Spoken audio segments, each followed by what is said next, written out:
Jay here, Stretford, Paddock. This is the Paper Talk. As you can see, we're in the studio, we're live. Get involved in all the chat and the comments. We're going to be talking about the latest Manchester United news.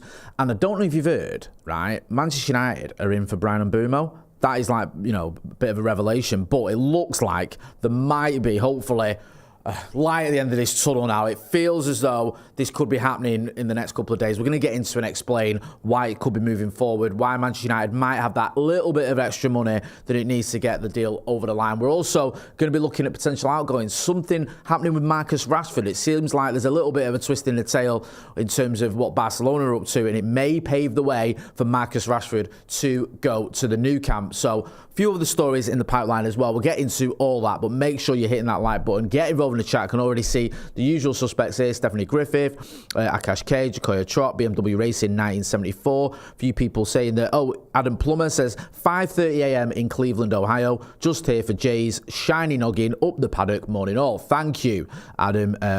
Dedication, that getting up at R5 in the morning to see my shiny noggin.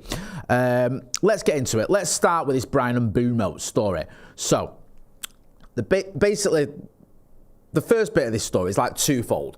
Is here from the Evening Standard. I could have picked a different paper. It's been widely reported. United in race against time to sign Bryan Mbeumo for start of pre-season. Brentford aren't lowering the price. United want him in the door or through the training ground doors at Carrington by the 7th, I think. So it says here, Brentford are holding firm over their asking price for Mbeumo as United face a race against time to reach an agreement for the forward before pre-season starts. The Bees more than, I think that should be, the Bees want more than 63 million for Mbeumo and are refusing to lower that valuation. United said to want to wrap up a move for Mbeumo this week and are continuing to work on a deal. So I think, is there any more to this? Yeah, we know all that jazz. I think the latest sort of bid from United was up to 62.5 million. Brentford want a little bit more, closer to 65 million. So United and Brentford are almost there. We're not a million miles away. It just feels like there's a bit of brinkmanship going on where Brentford are like, look, you ain't having him unless you pay this. And United are like, well, this is almost there.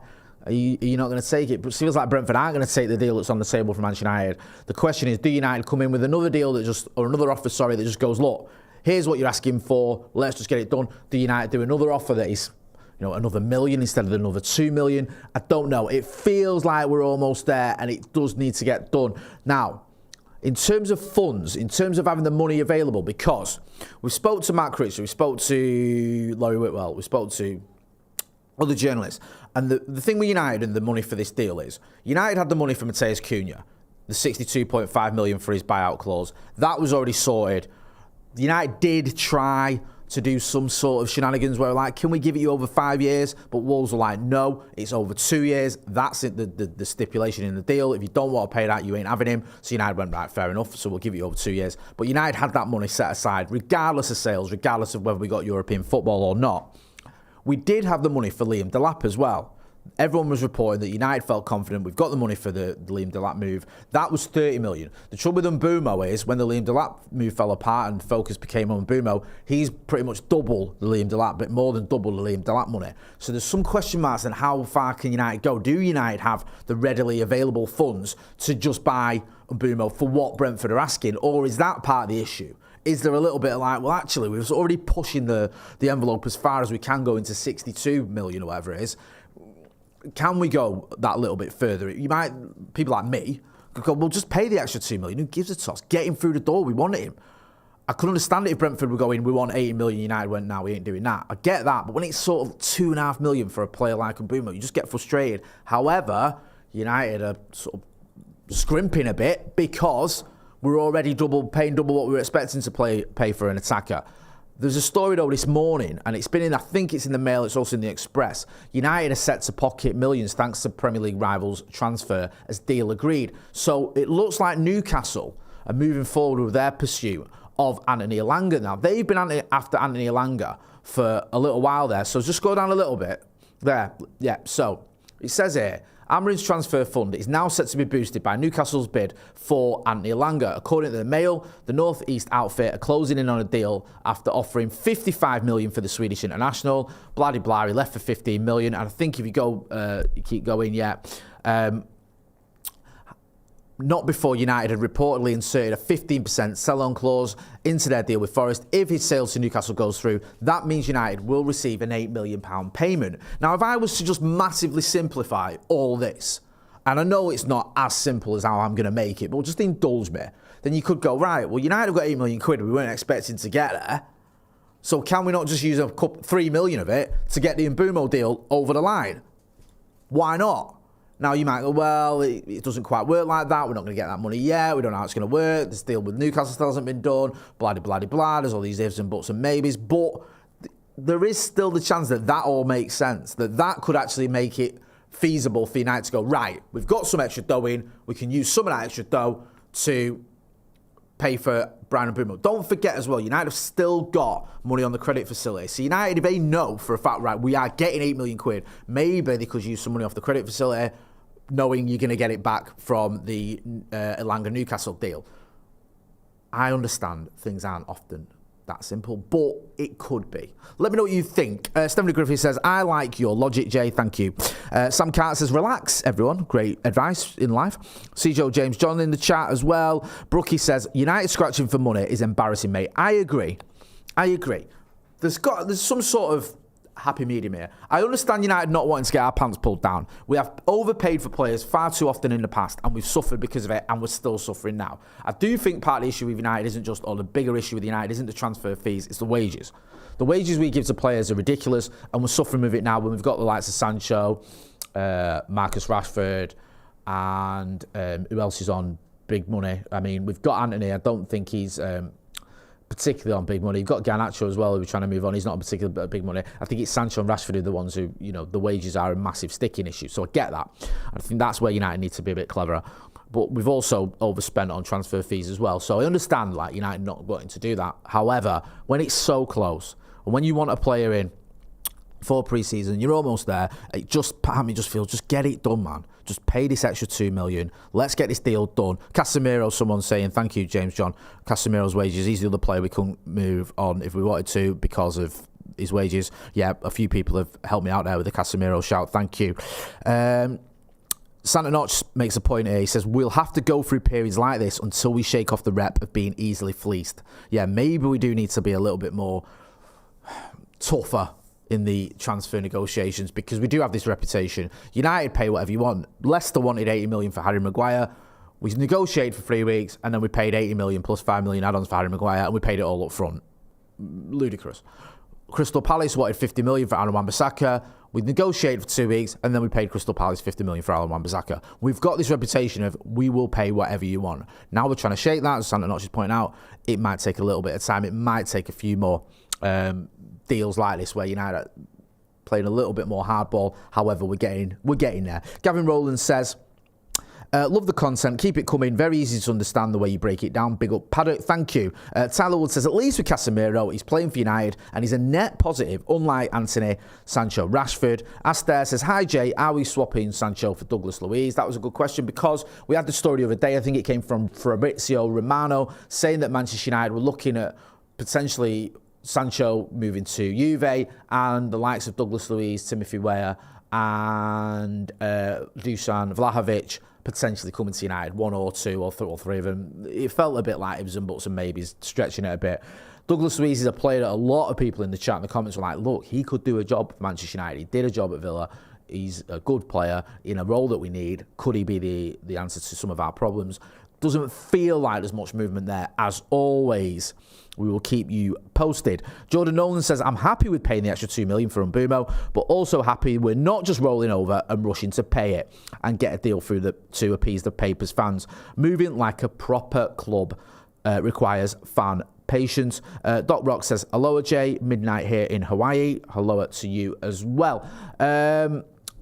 Let's talk about Arsenal and Victor Gyökeres. So where's this from? Sorry. Arsenal have been warned that Victor Gyökeres closely resembles Manchester United struggler Rasmus Højlund before he made a big money move to Old Trafford. So Arsenal have been warned about their pursuit of Victor Gyökeres. Who's doing the warning? If you can. Arsenal have said to agree terms on a 5-year contract with Victor Gyökeres. Yeah, if you scroll down, will it tell you who's who's doing the warming there. However, there you go. Former United and Leeds winger Lee Sharp has cautioned against spending big on Yarez. He's not the only one. Adam McCullough on Off the Bar yesterday you can get rid of that, was talking about Victor Yarez, how he's not a fan. And I think Adam McCullough's gone from someone who was a bit lukewarm about his transfer to someone who absolutely hates the idea of signing Victor Yarez. If you saw Off the Bar yesterday with me, Macca and Joe Smith, McCullough was like, look, we can't sign this guy, he's not good enough. He was sort of ripping his record apart. I don't know whether he's going to end up going to Arsenal. It doesn't feel like, I know what he said, the deal agreed or whatever. I don't feel like a deal has been agreed. I feel like they're still a million miles away from that. I think that Benjamin Sesko is still heavily on Arsenal's radar. So I don't think they're going to buy both of them. And it feels as though it might be Sesko over Yarez. And I've said this before, it's just a hunch that maybe Yarez, if he does end up coming to Man United, comes on almost like a deadline day deal. It's almost like, look, no one else is coming in for him. He's burning his bridges a little bit, isn't he? At Sporting. He's fell out with the president, El Presidente there. There was reports that he doesn't even want to go back for training. I don't know what's going to happen, but if he's burning his bridges, then he's going to have to move to somewhere. And we haven't got the money for him yet. Maybe towards the end of the transfer window, we can get some money in for him if we move one or two players on. One player who could be moving on is Marcus Rashford. So we've got the Nico Williams story. I want to talk about this because this broke this morning. So Nico Williams renews his contract with Athletic Club until 2035. It worries me when I see that. Do you know what I mean? It's like, it sort of reminds you of where we are in life. 2035, someone's signing a deal to 2035. Jesus wept. However, it says here, the red and white winger commits to the club of his heart for the next 10 seasons. This has gone through translated, in case you're wondering. And his release clause increases by more than 50%. He's been linked with Barcelona. It looked like that was going to happen. So the fact he signed a new 10-year deal or whatever it is at Athletic Club makes me feel like he ain't moving to Barcelona anytime soon, unless that was some shenanigans to make Barcelona pay extra money, which I doubt. So if he's not going to Barcelona, does that mean Marcus is? Because Marcus Rashford wants to go to Barcelona. That's a story we've been covering for the last few weeks. Barcelona are interested in Marcus Rashford. I think Deco and one or two others have looked at him and like him. But it did feel as though Nico Williams was their priority. If they're not getting Nico Williams, are they going to get Marcus Rashford? If they are going to get Marcus Rashford, is that more likely to be a loan? Because of his wages, because of the fee involved, it did feel like if they were going to get him, it would be a loan move. However, we don't know. Maybe the fact they're not getting Nico Williams could pave the way for them to buy Marcus Rashford. In an ideal world, Marcus Rashford goes to Barca for 40 million. I think that's about right, reasonable for a player who is 27, has had a patchy couple of seasons, to be fair with him, and he's on massive money. Good for United, though, because we get a player off the books who doesn't want to be here or can't work with a manager, is on massive money, and it's all profit because of PSR and all the rest of it. His academy product. It makes a lot of sense. It's one of those that makes sense. Will it happen, though? I don't know. Manchester Maverick says my mortgage deal isn't that long, and the Nakash case says my mortgage lasts for 45 years. People talking about the winter fuel allowance and all sorts going on in the chat. Keep the chat coming. Soldier Fourth Class says Barca will sell their training cones to fund Rashford's salaries. They love a lever, don't they, Barcelona? They pull all these levers where it's like, we're skin, but if we just pull this lever, we've sold our TV rights for the next 1,000 years, and now we've got 500 million quid to spend. They always seem to find money down the back of the sofa when they need it, don't they, Barcelona? We'll have to wait and see, but I wouldn't be surprised if they did find the money, if they do want to pursue Marcus Rashford. That feels like another one where it could be a last-minute deal. It could be late in the window. Marcus is sort of sat here thinking, I need a club. Other clubs looking around going, we need an attacker who can do the business for us. I think Barcelona would benefit from Marcus Rashford. I do. I know a lot of people fell out with him and don't rate him, but he can still do a job, and I think La Liga might be more suited to him. I think it could be. And also in Europe, we've seen him have some really good performances in Europe. Even last season for Villa, he did quite well, didn't he, against PSG. So I wouldn't be surprised if Barcelona did take another look at him, maybe towards the end of the window. Jermaine Reuters says, morning, Jay. I am over these transfers. I just want confirmations. I know what you mean. I want confirmations, but at the moment, we're just in the sort of speculation, almost there, imminent kind of phase of transfers. You know how it goes, doesn't it? It goes monitoring the situation. It goes open talks. It goes talks advance. It goes, deal agreed with the player. Then it becomes sort of Deal imminent, then it becomes a here we go. Astaire says, Jay, your opinion on Mount's move this summer. He was hardly available last season. Also, Xerxes Rasmus, who is better. I don't think Mason Mount will move this summer. I think he'll stay for another season. He's got to have a good season, though. He's had 2 underwhelming seasons, not just with injuries as well. Also, his performances haven't been good enough, in my opinion. He's had 1 or 2 decent performances, but there's been far too many where he's just been okay. And that's not what you want from Mason Mount. He's better than that. So I think this is a big season for him. Xerxes Rasmus, who is better. I don't want to give you a politician's answer, but I'll put it this way. Of the 2, Joshua Zirkzee thinks he's better, and I think that matters. I think when Joshua Zirkzee steps onto the pitch, he believes in himself. He wants that ball. He's trying to make things happen. I think when Rasmus Højlund steps onto the pitch of late, his confidence is gone. It's shot, and I think that is why you're probably going to get more of a tune out of Joshua Zirkzee than Rasmus Højlund. I don't even know if he is a better player, and the numbers don't support the idea that Zirkzee is. I just think he believes he is, and that can help you when you're playing for Manchester United Football Club. Give Me Sport have got a story here on Wilfried and Ndidi. I think we had this a few weeks ago. They're going with it again. Manchester United and Everton are among the clubs who are interested in signing Leicester City midfielder Wilfried Ndidi. And suitors are trying to get a deal done for around $5 million. What do you reckon, Ndidi? I said no. When we spoke about this on Transfers Live the other night, I said, not for me. I think he's a decent player, but I think the chance or the time to sign him is maybe gone. There was a time a few years ago when Leicester had a really good midfield, didn't they? And he was part of that. However, I don't know. I feel like he's just all right. I don't think he's done enough to warrant a move to Manchester United. I don't think we just need bodies through the door. We need players who are going to improve this team. There's a good chance you sign someone now. I know you want the squad to be good as well, and I understand that. But it'd be good to get a midfielder in who's actually good enough to start. And I don't think Wilfried Ndidi is. Let me know what you think.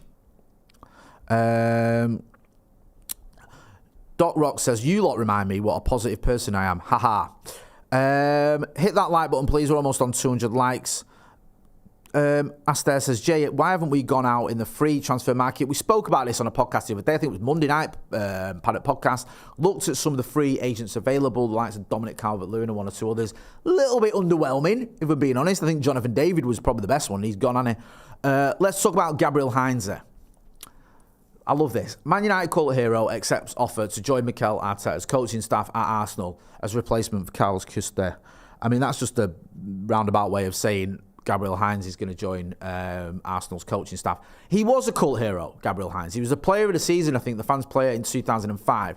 It all went sour, though, when he wanted to join Liverpool. I think he sort of hankered for a move to Liverpool, and Fergie was like, that ain't happening. Bore off. And I think he ended up going to Real Madrid, which is, not the worst move, is it? You're trying to go to Liverpool in the mid-noughties and you end up going to Real Madrid.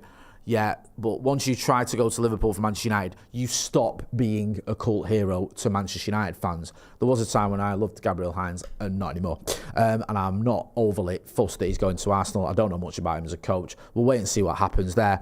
Doc Rock says, Jay-Z, oh yeah, Joshua Zirkzee, Mount, Cobby will all have Patty D will all have amazing seasons. I like the way you've sort of turned them all into, some sort of rap name there for a lot of them.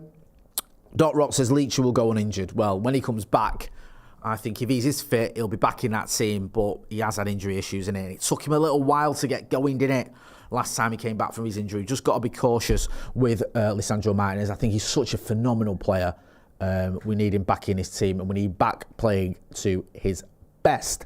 Right, I'm going to leave it there. We're going to be back later on today with The Brew. It's going to be me, Steve, and Joe Smith for that one. So we might even try and sneak in a little bit of football talk. Also, as well, we'll be monitoring the situation on Bryan Mbeumo, letting you know if anything breaks there. It feels like something has got to happen soon, especially as has been reported, United are looking to get him through the door by the 7th of July. So they're running out of time. Happy Independence Day to all who celebrate it. I've been Jay Moy. This has been The Paper Talk. Thanks for watching.